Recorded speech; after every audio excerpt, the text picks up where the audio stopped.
Greetings, my peeps, and welcome to the All Things Basketball Podcast with your boy GD. In this episode, the finals recap. It's all done, guys. Season is officially over, so we'll go through all the games, and of course, I give my breakdowns as we go. So just sit back, relax, and enjoy the show.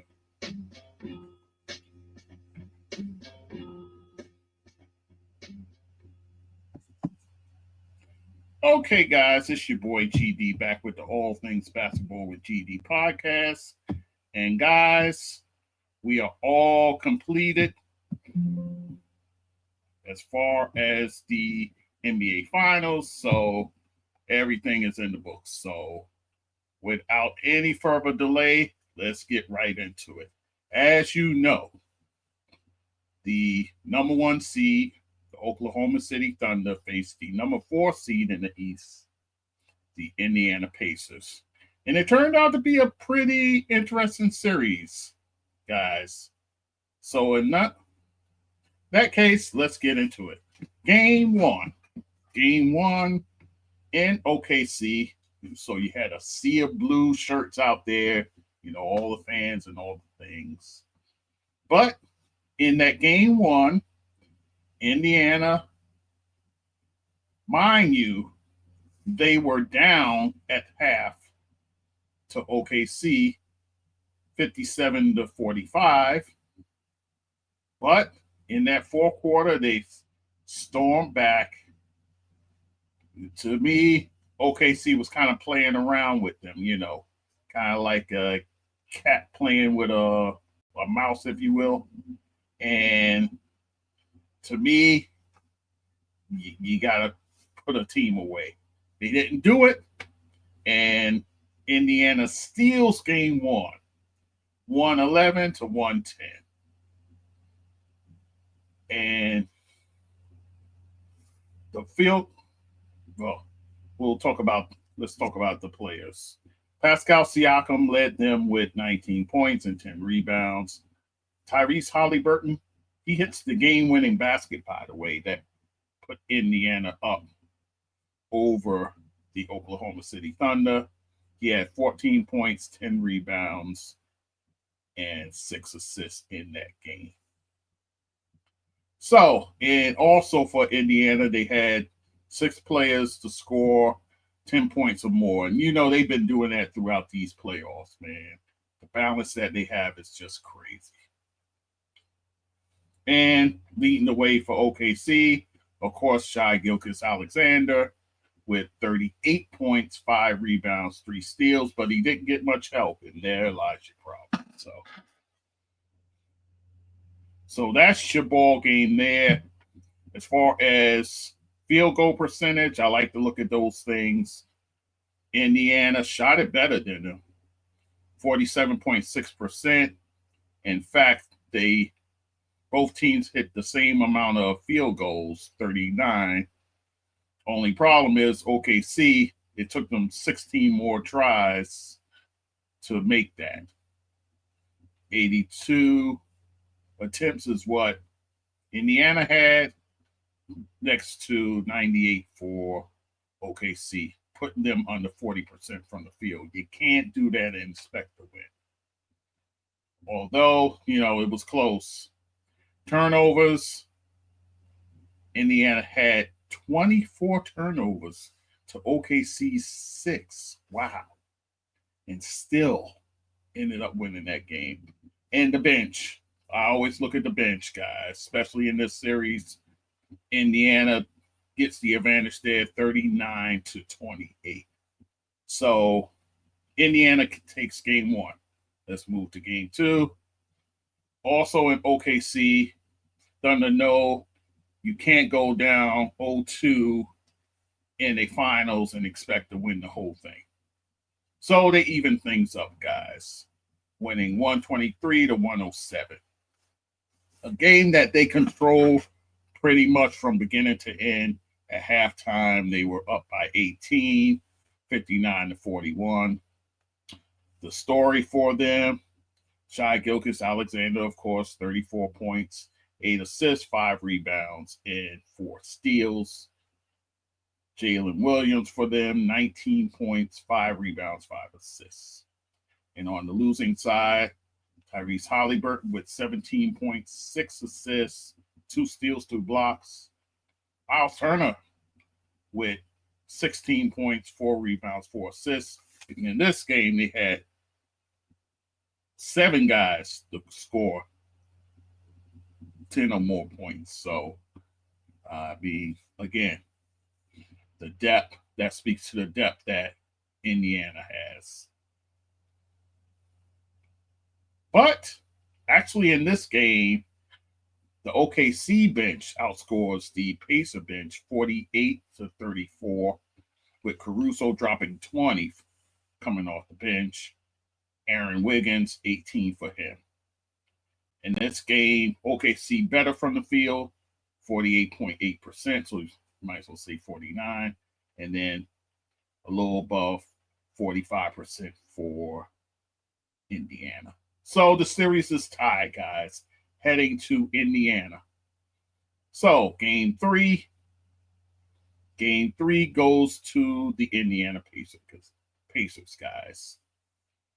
116-107. Mind you, by about the third quarter, OKC was winning this one 89-84.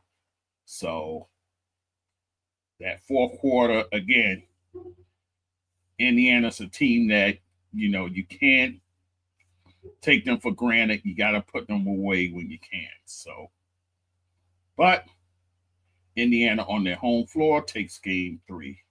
And in that game, off the bench, Ben Mathurin, who's been very good for them coming off the bench, 27 points, 4 rebounds. Tyrese Haliburton with a near triple-double, guys. 22 points, 11 assists, 9 rebounds. And then throw in 2 steals. Pascal Siakam, 21 points, 6 rebounds, 4 assists, 2 steals for him. And then on the losing side, J. Will starts to come to life, guys. Jalen Williams, 26 points with 6 rebounds. And SGA, 24 points, 8 rebounds, 4 assists, 3 blocks for him. And in this game, again, I look to the bench. Indiana's bench, 49 points to just 18 points from OKC's bench. Not what you want to see, guys. And as far as field goal percentage, Indiana with a blistering 51.8%, so close to 52%. And then OKC just a little shy of 47%, 46.8%. Turnovers in this game, I was looking at that, guys. OKC had more turnovers, 17-13. And in terms of points off turnovers, Indiana had the advantage 21-14.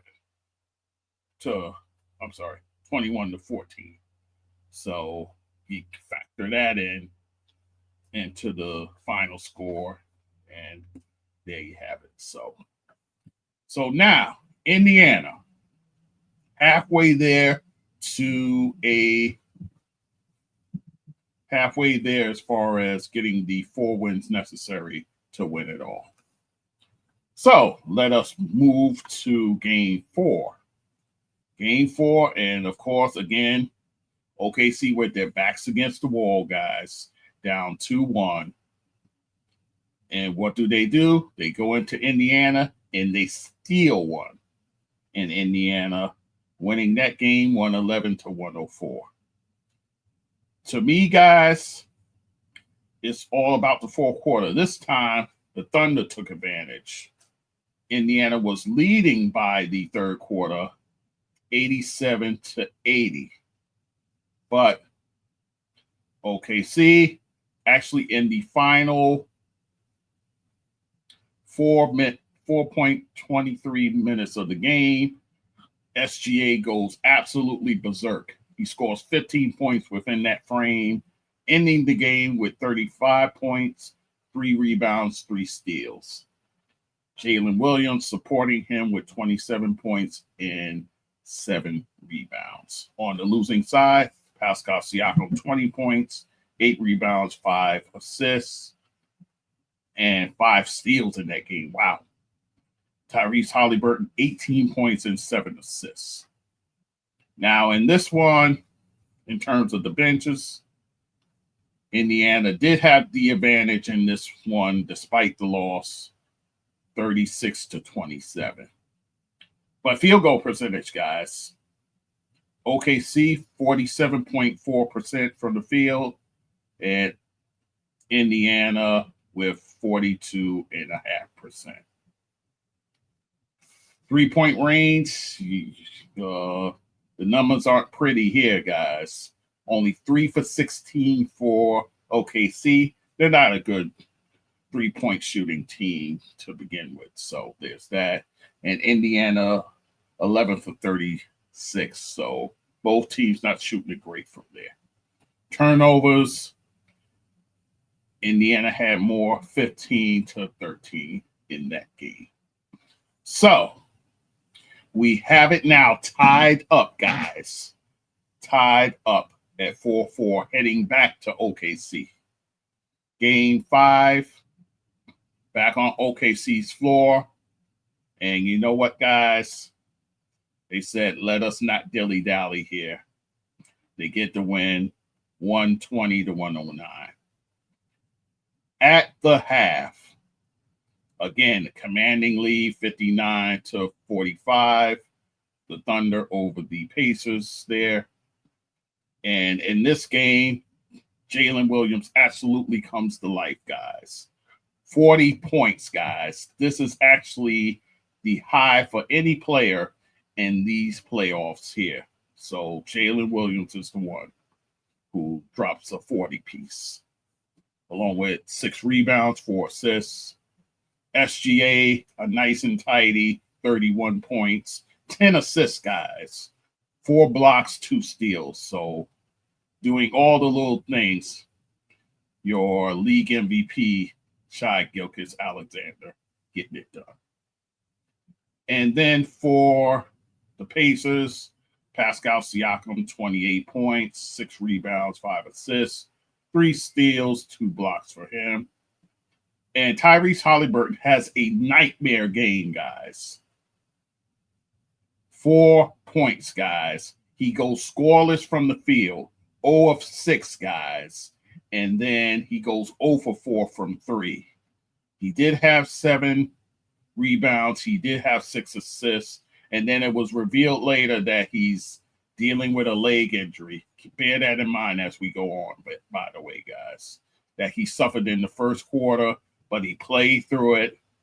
But it's quite obvious it was bothering him tremendously. And then also TJ McConnell, he had 18 points and 4 assists, 4 rebounds coming off the bench. By the way, again, Indiana bench outscores OKC for the 3rd time in these 4 games, 43-27. Field goal percentage, actually, Indiana had the better field goal percentage at over 45%, and OKC 42.6%. But the big story here, turnovers.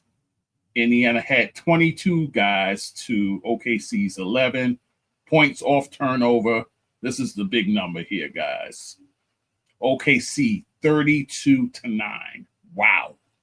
So that's how you destroy a team and get that crucial Game 5 win, guys. Now, one win away is OKC. Heading back to Indiana, not the best of places to go to try and clinch a NBA championship. But nonetheless, they go. And coming into Game 6, Tyrese Haliburton listed as questionable, guys. So his leg injury is really getting at him. But nonetheless, they go back to their cozy confines in Indiana, and they get that win, guys. 108-91. And to me, guys, this game was won in the second and third quarter, where Indiana outscores OKC 62-35. Wow. That's where it's won, guys, right? Those two quarters, to be honest with you. So they get the win. Obi Toppin off the bench, 20 points, 6 rebounds. Andrew Nembhard, 17 points, 4 assists, 3 steals. Tyrese Haliburton, in limited play, he only played 22 minutes, guys. 14 points and 5 assists. So it was more of him being the catalyst, if you will, setting up guys and pretty much setting the table for that huge win. And then in the loss, Shai Gilgeous-Alexander, just 21 points, 4 rebounds for him. Jay Will comes back down to earth, 16 points for him. And in game 6, again, Indiana's bench, guys, outscoring them 49-37. So, in 5 of the 6 games, Indiana bench shows up. Field goal percentage is not pretty numbers, guys. OKC just under 42%, and Indiana just above 41%. So not pretty at all, guys. Turnovers, OKC with 21 to Indiana's 10. Points off turnovers, small margin. I don't think it had too much to do with the final outcome. Indiana with the advantage, 19-13. So this sets the stage for game 7, guys. And you know we love to see a game 7 in the NBA playoffs, especially in the finals, guys. Game 7.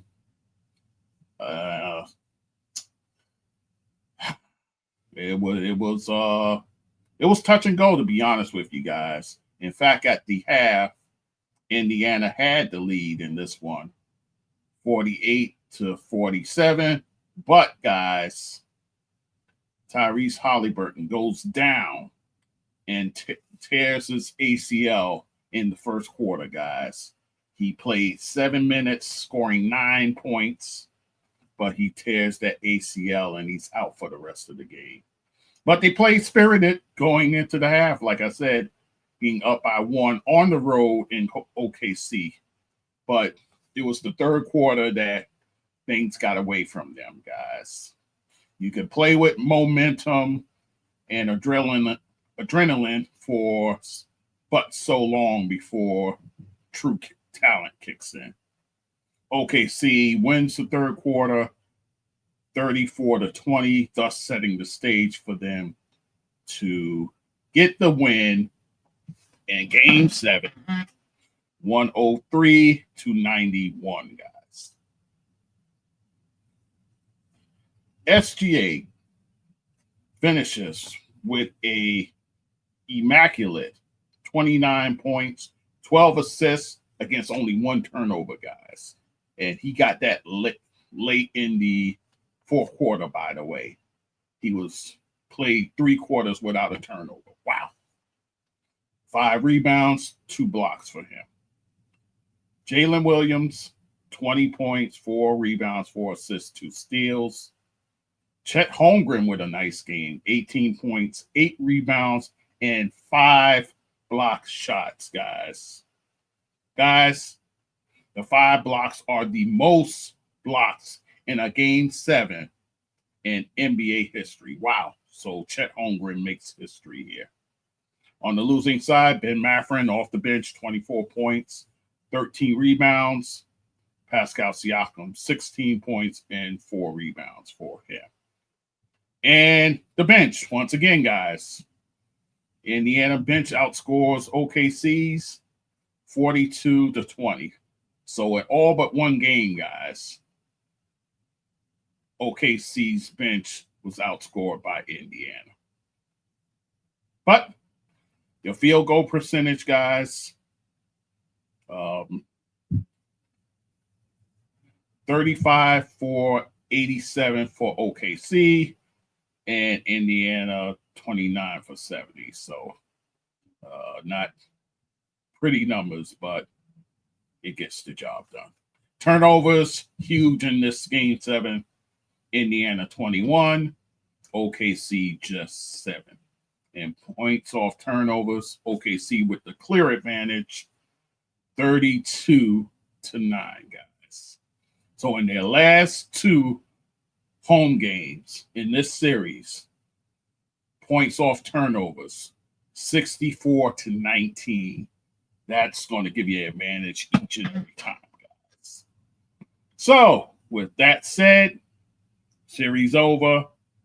OKC wins their first title in the city of Oklahoma City, guys. And they've been there for 17 years. So it's the first in OKC, but the second in franchise history. Because remember, they moved from Seattle to OKC, guys. And they got the chip in Seattle back in 1979.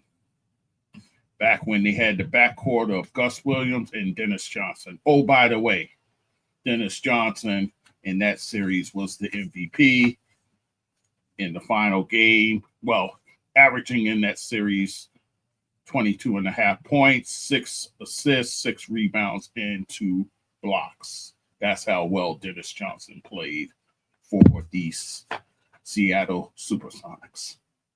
So with that said, that sets the stage for Shai Gilgeous-Alexander. 7 years in the league, guys. That seems like that's kind of the magic number as far as seasons before you get a NBA title.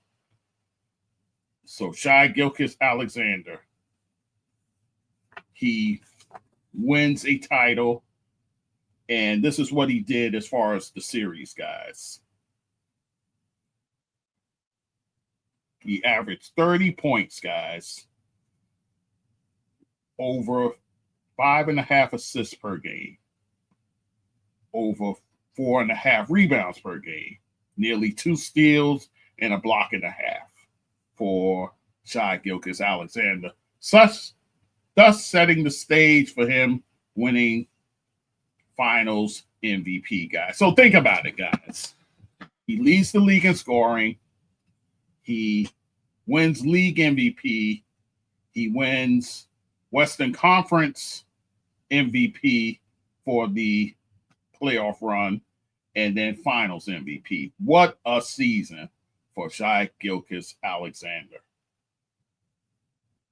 So that's what he averaged in the series, guys, and thus getting MVP honors. Jalen Williams. You know, a lot of people were touting him, including Scottie Pippen, saying how well he played in these playoffs. In his third season, he gets a chip, guys. This is what he averaged in the series. 23.6 points per game, 5 rebounds, and well over 3.5 assists for Jalen Williams. Very good numbers, guys. And then on the losing side, since we're going there, 7 guys averaged over 10 points per game. 7 guys. And then there was a 9th guy who was at 9.4 points per game. So you're talking about almost 8 guys averaging over double figures. That just talks to a sensational job Rick Carlisle did. Pascal Siakam, 19.3 points per game he averaged, 7.7 rebounds, 3.7 assists, and over a steal and a half. Tyrese Haliburton, 14 points, nearly 6 assists, and over 4.5 rebounds. Yeah. And thus, unfortunately for him, tearing that ACL, it looks like you won't see him for the 2025-26 season. Tough break for the kid. So, prayers up for him and all those things. Let's go back to OKC. Chet Holmgren. Think about this, guys. This is his second season in the league. And he played just 32 games, guys. Just 32 games. And thus, again, he sets a record for blocks in a game 7. So Chet Holmgren just scratching the surface of what he can be. Alex Caruso, guys, gets his second chip, guys. This one with OKC, and then he got one with LeBron's Laker team in 2020, the bubble championship, if you will. So he gets his second one, guys. Isaiah Hartenstein, former Knick. Sad to see him go, guys, but I'm happy for him. The fact that he was able to get a chip over there with OKC. So big ups to him. By the way, I'm wearing Shai Gilgeous-Alexander here. Him holding all his MVP trophies and the NBA championship as well. So there you have that. But Isaiah Hartenstein gets a chip, guys. And it wasn't like he was a passenger, guys. He was a full contributor in getting this championship. Sam Presti, he can now get the monkey off his back, if you will. A lot of guys, especially guys like Stephen A. Smith, say, where's his championship at? He's had this bevy of players. Guys, he's had 4 MVPs, 4 players who ended up being MVPs. Your 4 players, SGA, Kevin Durant, Russell Westbrook, and although he gets it with another team, James Harden, but yet he was drafted by Sam Presti. Sam Presti, a longtime assistant with the San Antonio Spurs. He learned at the knee of R.C. Buford, one of the great executives in the NBA history, guys. So Sam Presti spent 7 years there, winning 3 championships with that ball club over there. So he's seen it. He's been through it. And he gets credit for being the guy who recommended that the San Antonio Spurs draft Tony Parker. And what a move that was, guys, back in 2001. He gets Executive of the Year for this year, guys. And judging by the end result, it's well deserved. So Sam Presti, hats off to you for getting it done. And then let us not forget Mark Daigneault, the coach over there. Last year winning Coach of the Year. You could have made a case for him this year getting 68 wins, but you know how that goes. But he gets it done over there, guys. And guys, whatever he's teaching, whatever he's pushing, the guys buy in. That's the most important thing that a coach can get out of his players, that his guys buy into the program. And once you get guys buying into your program, sky's the limit. So, and such a young coach, Daigneault is. So, I think this is the last we hear from OKC, guys. I think they're built to last. They're very young. One of the youngest teams to ever win an NBA championship. So I don't think they're going anywhere anytime soon. We'll see. So with that said, guys, let us talk about the future for both teams. What's next for the Indiana Pacers? We'll start with them. Of course, Haliburton out for the season. I talked about that.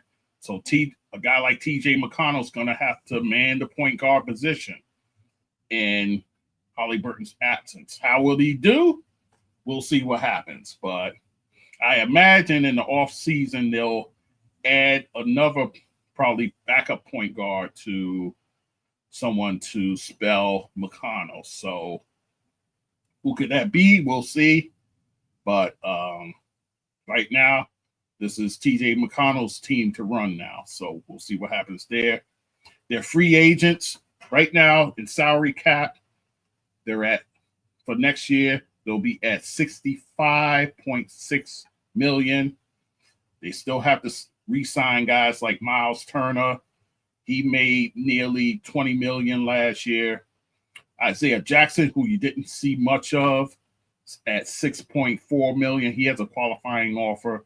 And Thomas Bryant, who came in and spelled for Miles Turner at the center position. He's at $2.8 million. So I say they kind of have to re-sign Miles Turner. You don't want him to get out on the market and drive his price up. Because if you lose a Miles Turner, where do you go? So I think that's a priority for them. And then for OKC, their salary cap will be at $173.5 million. Right now, in terms of free agents, they have none. So everybody's going to come back, guys. Right now, you probably have to think about an extension for Jalen Williams. Right now, next year, he'll get $6.5 million. And then he has a qualifying offer of $9 million the following season. But you don't want to dilly-dally with that. He was your Robin, if you will, to SGA's Batman. So you want to lock down a guy like that. He's still young, guys. So you definitely want to lock him in. You don't want to take any chances, guys. And you know the rapport that SGA has with him. He has high respect for Jalen Williams and what he brings. So I think you got to keep that three-headed monster of SGA, Jalen Williams, and Chet Holmgren. I'd be interested to see what Chet Holmgren does in the full season, guys. I think he's just scratching the surface. So exciting times for OKC. You know, they to the victor goes the spoils. You know, like I always say, guys. So they got the chip fair and square, and that's how you do it, guys. So, but that's it. That's it, guys. So we're done here, guys. I got a few packed episodes ahead. NBA free agency. I'm going to talk about that, but it's a lot of trades that's happened. So we'll talk about that as well. We'll talk about guys opting in and all those things. I want to get to WNBA action. The draft, I don't know if I'm going to go too deep into the draft. There are some interesting developments around the draft. Maybe I'll talk about it a little bit, but it is what it is. So, but exciting times ahead, guys. You got the Commissioner's Cup coming up very soon. So probably I'll do a breakdown of the Commissioner's Cup along with what's been going on in the WNBA. So a lot of basketball stuff taking place. I got to get it done because I got another vacation on the horizon, guys. So I'll be pushing out these episodes so you'll get the content as it comes. So, all right, guys. Thank you for listening. As always, all things basketball with gd.com is the website. There you find all my episodes, my clips. Guys, support this show. I always have to scroll there. My donate button is on my website. There you have PayPal. There you have Buy Me a Coffee. There you have Spotify donate. Also, my Cash App is always in the scroll. $GD-that-sportsdude. Again, $GD-that-sportsdude. Your dollars goes a great distance to what you see on this show, the content and all the good stuff. So, with that said, guys, socials, Instagram, TikTok, some Blue Sky, some Facebook, and that's it. Thank you for listening. As always, we'll talk soon, guys. Take